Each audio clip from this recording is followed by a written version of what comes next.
Sayla circle પાસે ભૂવા પડવાથી વાહન ચાલકો પરેશાન। ભ્રષ્ટાચાર સામે આમ આદમી પાર્ટીના કાર્યકર્તા જિલ્લા પ્રમુખ રમેશભાઈ મેરે કર્યા આક્ષેપ।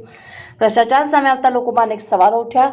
કોઈ મોટી દુર્ઘટના બને તો જવાબદાર કોણ? મોતની રાહ જોતા હોય તેવા પડ્યા મસમોટા ભૂવા। ગ્રામજનોને વાહન ચાલકો દ્વારા ખાડાઓની રિપેરિંગની ઉઠી માંગ।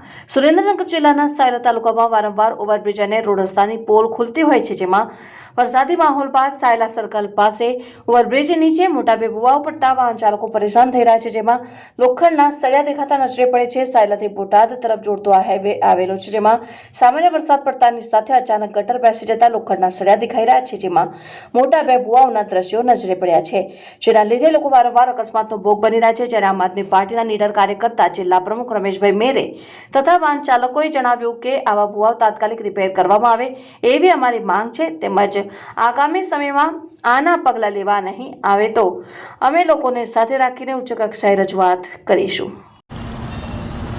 સાયલા તાલુકાના સાયલા ગામ ખાતે ઓવરબ્રિજ નીચેનું જે સર્કલ છે, હાલમાં આ ભ્રષ્ટાચારી સરકારમાં કામ થાય છે, પણ નકરા ભ્રષ્ટાચાર જ છે।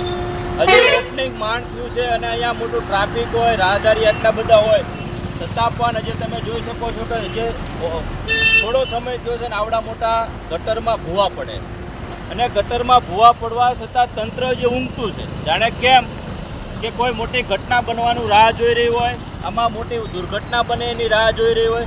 સતત અહીંથી લોકોની ફરિયાદો હોય છે, છતાં પણ ઊંઘતું તંત્ર અને ભ્રષ્ટાચાર સાથે મળીને ભ્રષ્ટાચાર કરે તો જો હજી પણ આ સરકાર ઊંઘતી હોય ને આવું મોટી બીજી ઘટના બને ને જાનહાનિ થાય એની રાહ જોઈ રહી હોય એવું અમને લાગી રહ્યું। ભૂવા પડ્યા છે ને વિશે શું કહેવા માંગો? આ ભૂવા નથી, સરકારના ખાડા છે, આ સરકારના ભ્રષ્ટાચારના ખાડા છે। હું તો સરકારની વાત અલગ રહે, પણ તંત્રને કહેવા માગું છું કે આ જવાબદારી આપની છે।